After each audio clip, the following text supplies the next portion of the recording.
tere jälle, seekord siis jälle väike videokoolitusi jupp. Seekord tuli mul selline mõte, et vaataks ühte vana või õigemini ühte uuendatud vana presentatsiooni. Et ma olen neid gaasiautode koolitusi teinud siin tükki, ma ei tea, 3-4 korda erinevatel aegadel ja ühe korraga Volkswagenile seda teinud. Aga ma leidsin, et Volkswagen on enda tehase poolt pakutava siis presentatsiooni selle koolituse jaoks uuendanud. Et siin ei ole küll midagi nagu väga eriskummalist, aga vähemalt on ära parandatud, muidu oli ta siuke üle 10 aasta vanune. Et nüüd on siia mõned uued pildid juurde pandud ja kogu lugu, ega põhiteema on muidu sama. Aga ma hakkasin mõtlema seda, et ega neid koolitustel olen ma seda rääkinud, aga ega seda gaasiautode teemat väga uuesti räägitud ei ole. Et võib-olla vaataks üle selle, et ma usun, et paljud ei ole sellest üldse midagi kuulnud ja lisaks ma niikuinii hakkan tegema siis nagu klassikoolitust siin ülejärgmine nädal, sellepärast, et on vaja mehi, kellel on need serdid olemas, kuna siis hakatakse tegema osaliselt ülevaatuspunktide tööd ära, et saaks gaasiautod turvaliselt kontrollitud, et siis leiti, et enam ei põhimõtteliselt ülevaatuspunkt tõenäoliselt ei ole võimeline kõiki erinevaid autosid niimoodi kontrollima nagu peaks. Et sellised kas margiesindused või siis margiesinduste moodi ettevõtted, kes on piisavalt spetsialiseerunud, et võivad siis teha sellist ülevaatust. Et see auto pärast ülevaatusel läbi läheks, ma olen niimoodi aru saanud. Okei, aga vaatame seda CNG osa, tuletame meelde, mis asi see on ja vaatame, kas siin uues presentatsioonis ka midagi uut on. Siin on väike sisukord. Volkswageni ajalugu, mis gaasiautosid puudutab, siis maagaasi komponendid, millest ta koosneb, mis asi see üldse on, siis näiteks heitgaasi emissioon, et mis mõttes see maagaasi auto siis hea või teistmoodi on, siis on maagaasisüsteemi siis komponendid, siis display, näiteks plokk, mida me saame näha siis selle maagaasi kohta või maagaasi autol, mis on teistmoodi. Siis on siin natukene sellest kirjeldatud, et kuidas on siis maagaasi tanklad välja näevad. Siis ohutuse kohta on siit tuleb juttu. Selle ohutuse kohta, see ongi viimane kord vist, kus me võtsime seda teemat jälle nagu mitu korda vist üle rääkida, sest et seoses ühe väikse õnnetusega ka, mis aset leidis. Ja selleks, et neid õnnetusi ära hoida, selle jaoks siis ülevaatuspunkt ka tahab, et siis spetsialiseerunud ettevõtted neid autosid hakkaksid siis üle vaatama, siis gaasisüsteemi puudutavaid asju siis. Siis siin on mingi Euroopa Liidu regulatsioonid natukene. Siis gaasiautode gaasiballoonid, need on täpselt need sellised asjad, kus on suur rõhk sees ja mis ongi põhiprobleemi allikad, millega võiks nagu midagi juhtuda ja kust asi nagu ohtlikuks läheb, et kuidas seda gaasiballooni siis tühjaks lasta selliselt, et oleks ta siis turvaline. Siin tühjaks laskmise juures on siis jääkrõhu testi tegemine, kuidas see käib ja kuidas lekketesti teha. Sellised teemad siis kokkuvõttes selle gaasiauto kohta üldse siis olemas on. Nii, siin on siis Volkswageni esimesi välja töötatud gaasiautosid. Oli see Golf 4 universaalkäraga auto ja tema nimi oli B-Fuel. Siin on öeldud, et 10.2002 esimene seeria siis Euroopa turule siis selliseid autosid siis tehti ja baasmootor, mille peale seda tehti, oli 2-liitrine, 85 kilovatine 4-silindriline bensiinimootor. Lisade all on siin kirjutatud et põhimõtteliselt võeti siis Golf 4 universaal, tehti tal siis tagumine kereosa natukene ringi, siis pagasniku osa, ja siis sai sinna mahutada siis 2 maagaasipaaki. Järgmise pildi peal on sellest siis ka seda ka neid ka näidatud. Ja see oli siis mingit pidi siis kunstmaterjalist paagid. Nii ja need mahutati siin, ma saan aru, kuidagi siin tagavararatta ikkagi süvendisse, et saada siis võimalikult kiiresti seda ma ei tea, tootmisse. Ja tehtud olid siis need paagid, jah, see kunstmaterjal CFRP ehk siis Carbon Fiber Reinforced Polymer. Ja ühesõnaga mingit pidi süsinikjõust polümer paagid. Noh, see oli siis bivalentne auto ja selle nimi oli jah, tolle hetkel B-Fuel ja natukene aega hiljem või hiljem teistel mudelitel siis muudeti ta siis EcoFueliks, mis on siis maagaasi auto siis nimeks jäänud, see EcoFuel. Ja seda nime B-Fuel, et seda kasutati hiljem ainult siis veeldatud naftagaasi autodel, ehk siis LPG autode jaoks. Et see nii palju sellest nime arenemisest siin. Noh, siin on neid paake näha, siin on siuke kõrgendatud põhi, noh, ühesõnaga pagasniku põhi muutus kõrgemaks, sellepärast, et muidu oleks need paagid ära mahtunud. Ja siit on näha siis mingisugune siuke suht jämedalt mässitud siis karbon või süsinikjõud paagid. Ja vot see 2-liitrine mootor, see 2 liitrit 85 kilovatti mootor oli üks selline Golf 4 peal olev mootor, mida siis tavapensukana ka müüdi meil. Ja see oli ühtepidi oli ta siis üks igavene õnnetus. Sellepärast, et see mootor oli just nagu tehtud vastama Ameerika karmidele nõuetele. Ja selle tõttu oli see mootor üks siuke käitus natuke teistmoodi. Ta oli suhteliselt uimane bensiini pealtki sõita. Siukest suurt 2 liitri, noh, ongi 2 liitrit ja 85 kilovatti, et ei olnudki midagi suurt tahta. Aga tema see küttesüsteem oli ka selline kummaline, et ta käitus väga teistmoodi. Ma mäletan, ma sain ise sellega maadelda kunagi hulluks ennast, et sellel autol oli õhumõõtja. Enamusel väiksematel autodel oli kasutatud bensiinikatel õhumõõtjaid. Oli rohkem nagu diislite rida.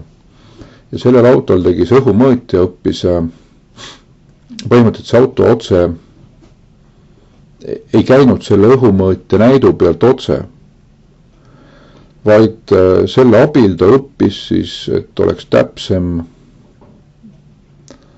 ütleme, et täpsemalt juhtida siis autosegu. Ja ta pika peale siis õppis endal neid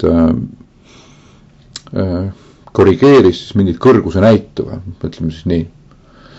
Ja olid mingid autod, mis üleüldse enam ei tahtnud käia. Ja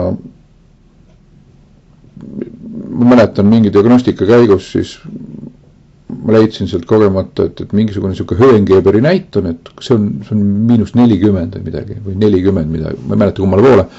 Igal juhul jube suur number tundus olema, et kus see siis nii, mis kõrgustes me siis oleme. Ja miks see keeruliseks läks, oli see, et esimene asi, neid diislitel läks meeletult õhumõõtjad, et prooviks selle bensukal õhumõõtjat vahetada, et kõik tundub ikka korras, muu osa. Palju muu on selle õhumõõtja külge midagi muutunud. Võib-olla isegi, kui sõitma minna läks hullemaks, siis garaažist välja sõita nii kehva oli. Ja esimene lugu, et vahetame tagasi, et selle viga ei ole.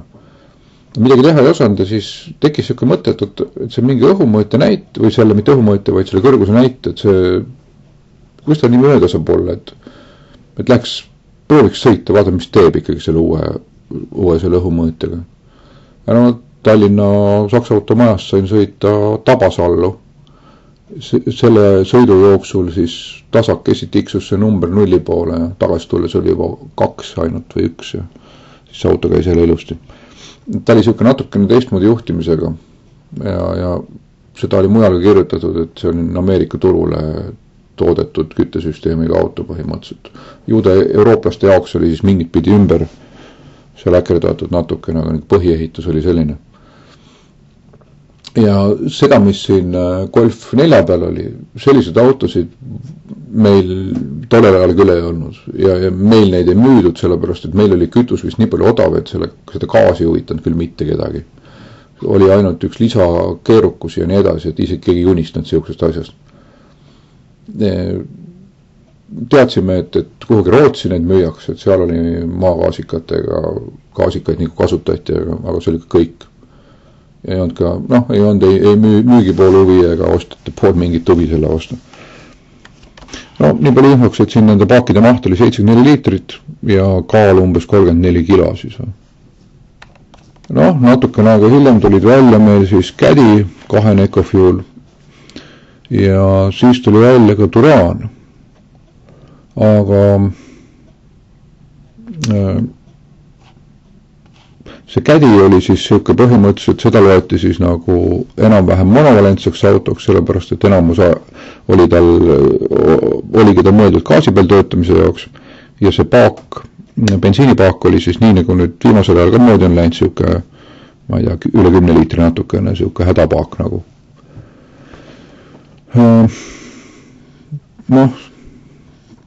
Selle 2 liitrise mootoriga oli ta kah mitte eriti kiire auto. Ma võin nüüd eksida, aga minu arust, kas nad on siit ühe vahele jätnud. Minu arust oli 2 oli Tourani peal ka, aga ma võin eksida. 1.4 Tourani 1.4 DSi EcoFuel.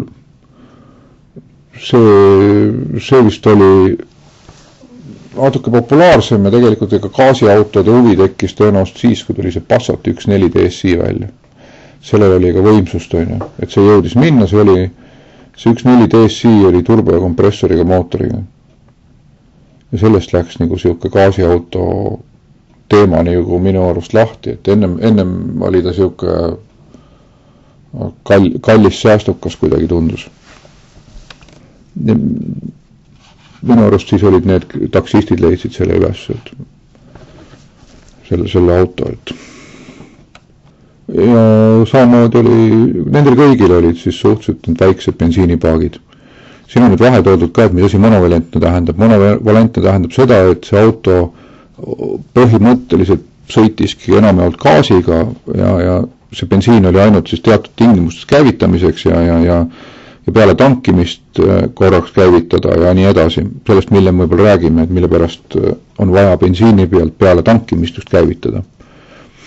Ja seda ka, et miks on vaja käivitada külma ilmaga siis seda gaasikat bensiini pealt. Et see ei ole üldse mitte see põhjus, et gaas ei aurustuks või siis külmaga mingi probleem gaasiga tekiks. See probleem, mis külma puudutab ja gaasiautot puudutab ikkagi seda vedelgaasiautot, kus gaas ei aurustu. Sellel maagaasiga võiks kogu aeg käivitada, aga sinna jõuame, miks see nii on.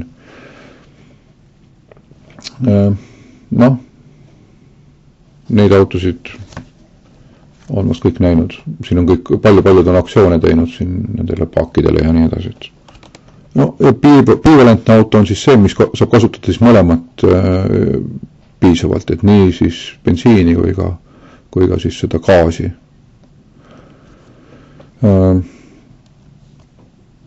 Mul oli kuidagi vähe siukest, kas ma ei tea, kui suur paak sellel Golfil oli mingil hetkel, aga näiteks Octavial esimesel gaasiauto versioonil oli siis peaaegu täismõõdus bensiinipaak, päris täismõõdus ta ei olnud, tal oli ikka mõni liiter oli vähem kui siis ütleme tavabensukal, aga sisuliselt oli sellist tüüpi suur paak peal.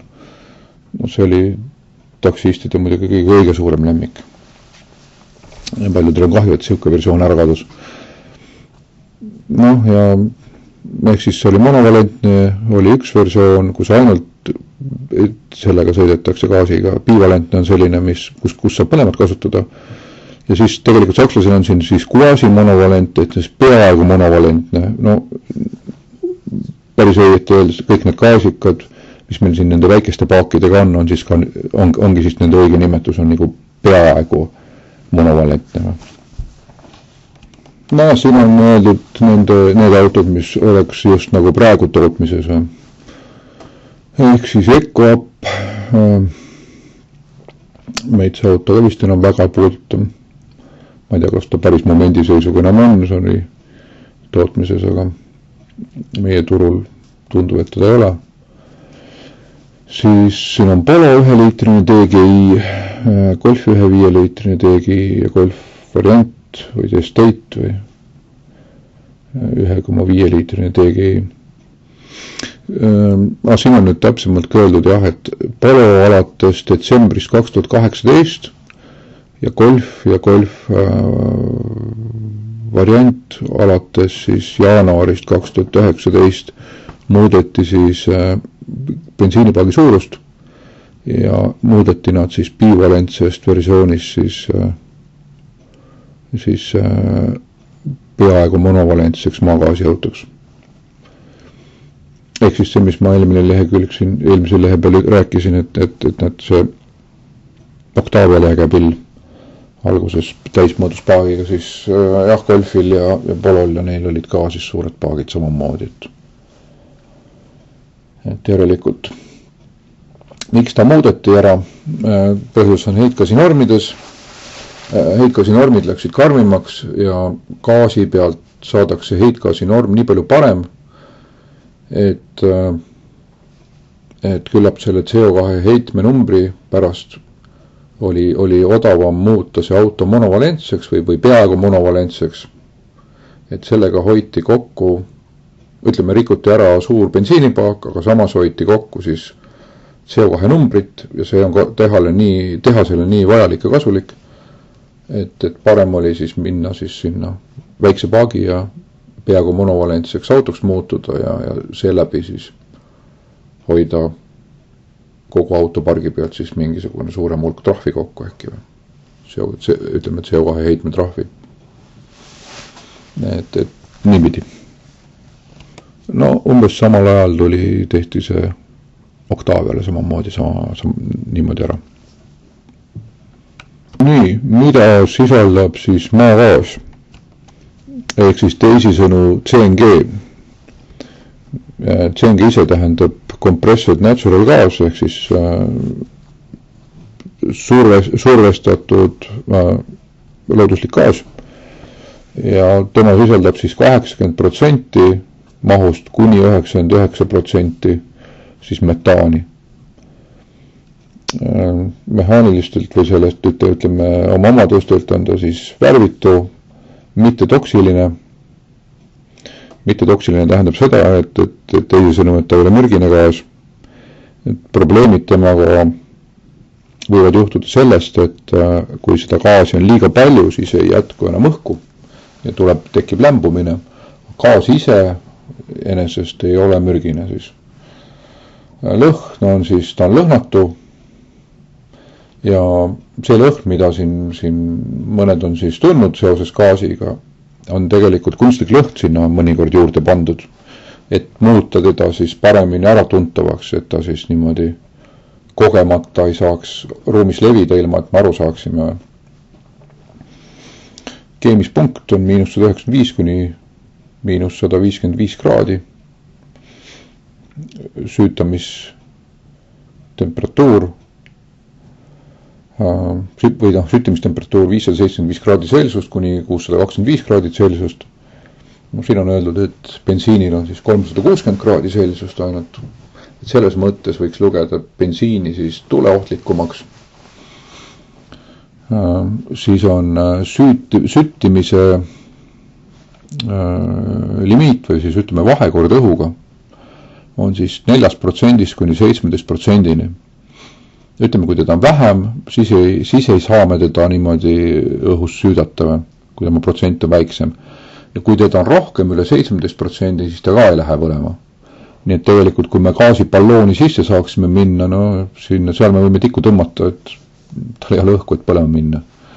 Ja päris, ütleme, kui ta on juba rikkam kui üle 17%, et siis ta on piir käes ja siis ta enam ei lähegi põlema. Mis ta on suhteline tihedus, on siis 0,55 kuni 0,75 kilogrammi kuupmeetri kohta. õhk on siis 1,2, noh, siin me näeme, et on õhust kergem gaas. Ja see on ka üks asi, mida tuleb meeles pidada üldse gaasiautodega tegelemise juures, et kui näiteks vedelgaasiga autot kasutades olen ma näinud Saksamaal silte, kus ei lubata minna maa-alusesse parklasse. Ongi eraldi kirjas, et gaasiautot siin ei roni. Ja mõeldud on jah, siis seda vedelgaasi. Maagaasiautole see ei kehti, et sellega ei ole parklas probleemi. Et kui vedelgaas, kui ta lekib, siis ta jääb siis sinna garaaži või kanali või millegi põhja.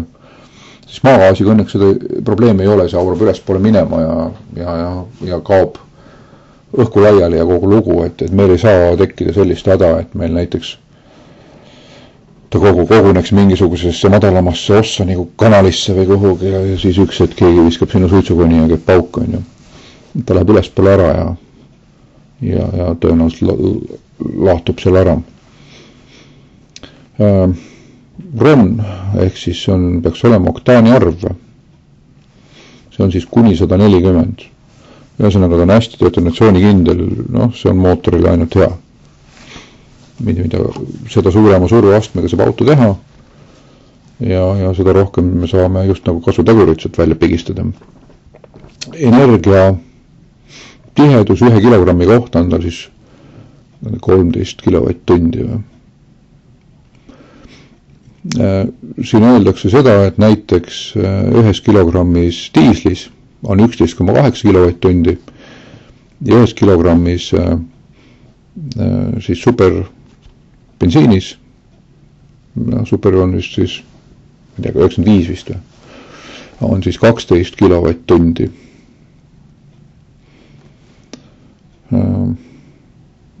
Mis siin veel on? Kui see looduslik gaas jahtub alla keemispunkti, siis on võimalik teda siis veeldada. Ja see tähendab siis seda, et tema maht väheneb 600 korda. Mis see tähendab? See tähendab teisisõnu, et kui me maagaasi ära veeldame, siis seda nimetatakse meil LNG-ks. Ehk siis veeldatud maagaasiks. Veeldatud maagaasi autosid on ka põhimõtteliselt olemas. Jube hea oleks ju, kui väikseks me saame 600 korda väiksema ruumalaga võtta sama palju kütust kaasa. Seal on muidugi omad probleemid, siis me peaksime teda hoidma siis väga madalal temperatuuril siis seda gaasi, et ta muidu taurustub ära jälle.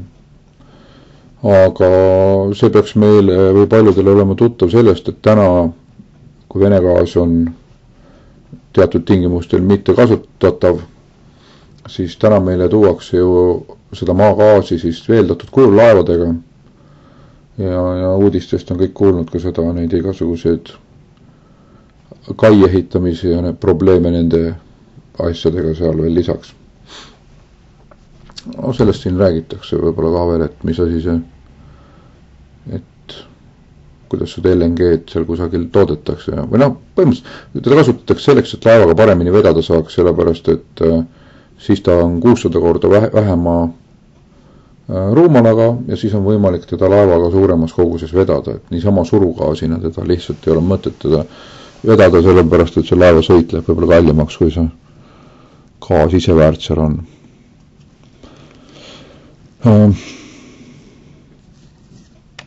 see on öeldud selle süütamise punkti kohta veel seda, et see sõltub ka sellest gaasi temperatuurist, et mis vahemikus ta parasjagu seal on.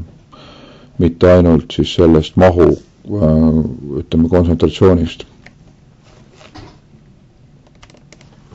Nii, järgmine punkt on olemas, eristatakse siis seda HOS ehk siis high-gaasi ja L-gaasi ehk siis low-gaasi. Ja see kumb ta nüüd on, tuleneb sellest, et kui palju on temal siis seda gaasisisaldust.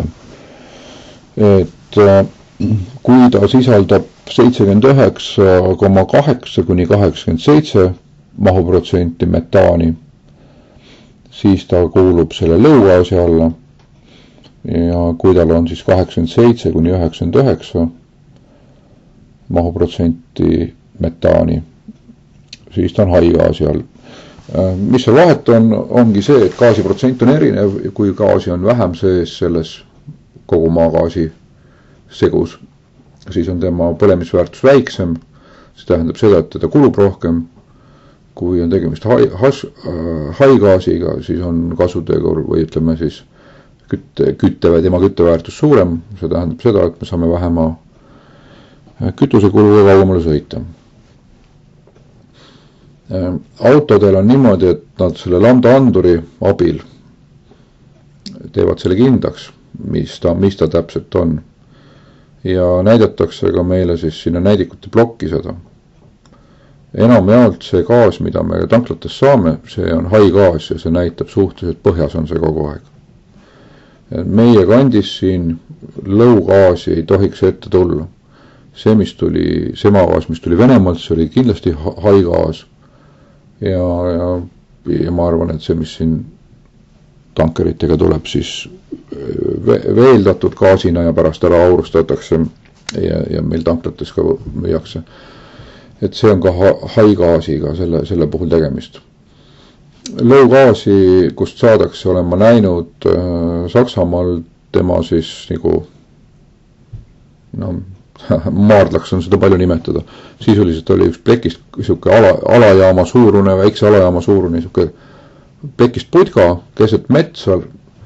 Seal oli mingisugune siuke, ma ei tea, 20x20 meetrit aed ümber. Maa sees sealt tõenäoliselt siis teda imbus välja. See korjati siis kokku selle plekist tünniga. Kuivatati. Ehk siis võeti niiskus välja selle gaasi seest, mis sealt kätte saadi. Siis suruti ta kompressoriga siis suure rõhu alla ja läkski tanklasse. Ja see oli siis see lõugaas. Lõugaasi müüdi ka oluliselt odavamalt ja sakslased, kes on seda loodushoidu siis juba tükimat aega seal taga ajanud, et nendel ma olen tanklas näinud, kus müüdigi ühes tanklaketis müüdigi lõugaasi odavamalt ja teises müüdi haigaasi kallimalt, et seal oli nagu valik suurem, et mida kasutada. Siin on näidatud ära ka teiste nende elementide sisaldused, et enamuses on tegemist metaaniga, võib olla väike protsent, suhteliselt väike protsent propaani sees, butaani võib olla veel, siis võib olla lämmastikku ja siis võib olla ka CO2 seal sees. CO2 meil väga ei osale, seal ei põlemisel ega millegil. Lämmastikuga on niimoodi, et lõugaasil on teda rohkem sees, haigaasil on siis vähem, selle võrra saabki olla see metaani protsent suurem. Ja propaani-butaaniga on siis samamoodi, et haigaasil on teda võib olla suuremas vahemikus ja rohkem, et enamjaolt tegemist metaaniga ja mida rohkem, seda parem. Nii, siin on võrdlused maagaasi auto heitgaasi komponendid.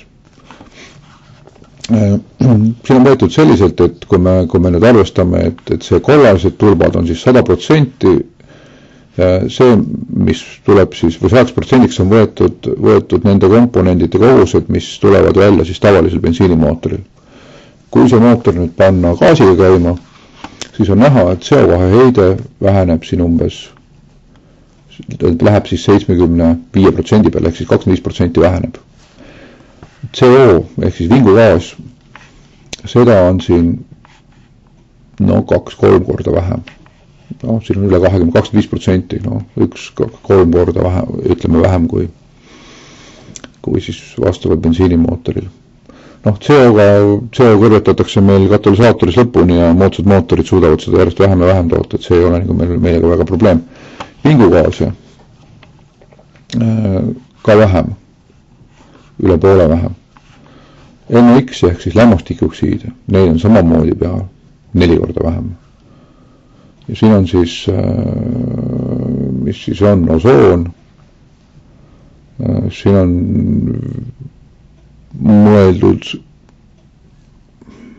mis ta on siis, O3 või aktiivsid, mis iganes hapniku ühendeid siis või hapniku. Seda ka vähem. Ühesõnaga, praktiliselt ongi kõik heitgaasi komponendid siis oluliselt vähenevad. Ja see on siis põhjus, miks on kasulik tehasel müüa seda autot siis monovalentsena või siis peaaegu monovalentsena on õigem öelda. Mitte siis selle bivalentsena, et sellepärast me ei saa kasutada mugavalt bensiini, kui gaasi hind on kallis või gaasi parasjagu ei ole. Siin on võetud nüüd veel võrdlus diisliga. Kõik heitgaasi komponendid vähenevad. Lisaks on võetud siin siis SO2, ehk siis see peaks olema siis siin, mis ta on siis, väävel dioksiid. Ja siis ütleme need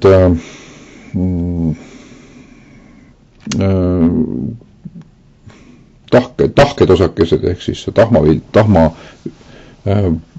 osakeste siis osa, mida tahmafilter aitab diisli puhul puhastada. Gaasikal on neid juba,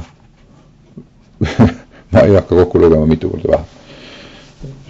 See on nii palju vähem, et tõenäoliselt mingit tahmafiltrit sellele autole väga vaja ei ole. Ja siis gaasiga. Nii, ja gaasisüsteemi ülevaade.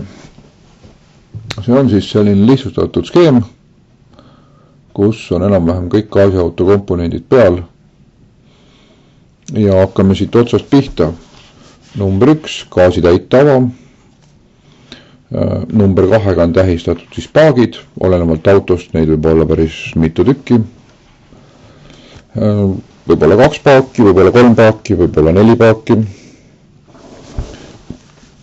Siis number 3 on tähistatud siis kõik, ütleme, need torustiku pooled, siin on 5 ka on siis torustik, mis läheb veel siia siis gaasiautorisse või sellesse reduktorisse. Siis number 4 on siis gaasiballoonis otstes olevad siis sellised klapid. Siin on elektromagnetklapp sees, siin on olemas siis käsikraan küljes, siin on lisaks veel siuke kaitseklapid sees, mitu tükki erinevat. Neid me vaatame niikuinii täpselt sinna lähemalt pildi pealt, mis seal on ja mida nad teevad. Siin üksipulgi. Torustik ise on siis roostevaba torustik. Siin on hoiatatud, et jumala eest mitte mingisuguseid teisi tükke kasutada, ainult roostevabaga sobib kasutada originaalosasid loomulikult. Mingit omaloomingut teiste torudega või millegi muuga teha ei tohi. Siin on siis gaasi rõhu siis alandaja. See on tavaliselt ta kaheastmeline. Ehk siis see muudab siis rõhu madalaks. Gaasist võib tulla siin, või ütleme gaasiballoonidest võib tulla siin siis kuni siuke 200 pluss baari. Väga kuuma ilmaga võib vist 250 minna, aga siuke nominaalne võiks olla 200 baari rõhku. Siin selles reduktoris vähendatakse see rõhk või lastakse see rõhk maha, muudetakse ta siis madalama rõhu peale ja siin on siis kütuselatt ja kütusepihustid. Siin on meil rõhuandur, näeb välja nagu Cammon-Raili süsteem, aga jah, see on siis gaasilatt. Võt siit reduktori juurest jaguneb süsteem 8, on olemas siis kõrge rõhu pool, see on siis 12 kuni 200 baari. Ja siis on olemas madalrõhu pool, see on siis umbes 6 kuni 9 baari.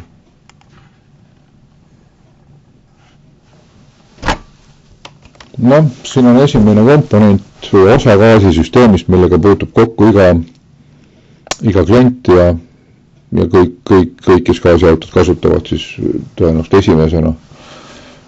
Mis on siis täitava? Sellel autol on see täitava ilusti siis gaasi või selle bensiinipaagi luugi all, bensiiniluugi või korgi kõrval, ehk siis see siin.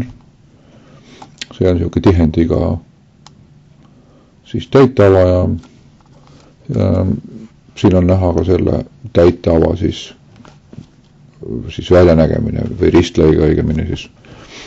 siin on siis kõigepealt kummirõngas, siuke kummitihend, see on vahetatav, see võib, ma ei tea, siin on öeldud, et võib katki minna ja see võib ära kuluda ja see võib määrduda ja nii edasi, tal võib igasuguseid võimalusi siin, seda me saame vahetada. Siin on selline metallfilter, ehk siis siuke sõel, mis peaks võtma siis suurema mustuse ära, et gaasiballooni sisse siis saaks minna. Siin on siuke tagasilöögiklapp, ehk siis mis ühtepidi survega laseb gaasi siia torustikku voolata, aga tauri tagasi lase. Ja siit läheb ta juba gaasitorustikku. See gaasitäite ava, see on siis, peab vastama rahvusvahelisele standardile NGV1, mis on siis, see on siis Natural Gas Vehicle mingile normile. Ja seda tihendit, mida ta siin omab, tuleb siis kontrollida, näiteks ka hoolduse ajal, et kas ta on siis vigastamata ja nii edasi.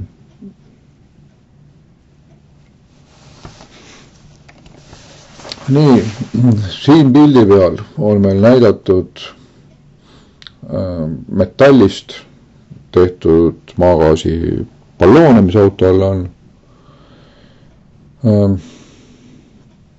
See on siis siuke vanemate autode versioon. Uuematel on nüüd võetud kasutusele siis need süsinikjõust paagid, et hoida siis kaalu kokku, sellepärast et see teras on päris raske. Aga on ka niimoodi tehtud nüüd, et on näiteks 2 tükki on siis süsinikjõust auto tagaosas ja siis on ettepoole kütusepaagi juurde pandud näiteks veel üks ja see on siis millegipärast ikkagi terasest jälle kasutuses. Et neid versioone on siis erinevad, kuidas neid on kombineeritud. Nende paakide kohta on üks siuke pikem või mitte pikem, vaid on olemas siuksed pildid ja asjad, et kus on näha, et missugused on nende vigastused ja millised need vigastused tohivad olla ja nii edasi. Selle kohta on teil olemas Elsas selline pildikataloog lausa, et kui läheb siis nende paakide kontrollimiseks, et mida me peame seal jälgima, mis on probleem, mis ei ole probleem ja nii edasi. See on võib-olla üks kõige tähtsam osa nüüd ka sellest hooldusest üldse, mis tuleb teha, et see gaasiballoon on selline kõige kapriissem asi seal ja nendega on olnud siis palju probleeme. Enamus teab, et meil olid aktsioonid siin nendel peal, me oleme väga palju neid paake vahetanud, mõni on puhtam ära mädanenud ja lausa hirm on, ütleme, gaasiballooni siis vahetada, juba teda tühjaks lasta tundub ohtlik. Aga see on öeldud, et mingit väliskorrosiooni ja siukest asja vigastust ei tohi olla seal. Siin on selline spetsiaalne värv, sellest tuleb järgmise pildi peal juttu, et mis see värv seal on ja kuidas, et ta kaitseks siis korralikult seda paaki. Ja siin on näidatud, et siin on siuksed metallist, ma ei tea, kammitsad või kuidas seda öelda siis, klamberid ei ole, ta on vitsad, mis seda paaki siis kinni hoiavad. Ja kui te hakkate Elsast näpuga järgi ajama, siis saate teada, et esiteks nendel vitsadel on väga õige pingutus peab olema. Ja selleks, et gaasiballooni tagasi panna õigesti pingutada, siis selle jaoks peavad meil need gaasiballoonid tühjad olema.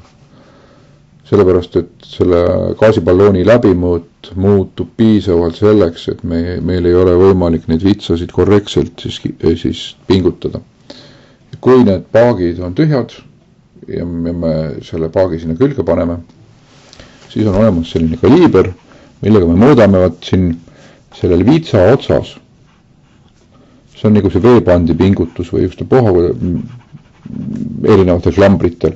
Ja siin vahel on sellised vedrud. Vedrud on selle jaoks, et kui me paagid näiteks pärast täis tangime, siis selle suure rõhuga balloon paisub ja siis peab see vits sealt järgi andma.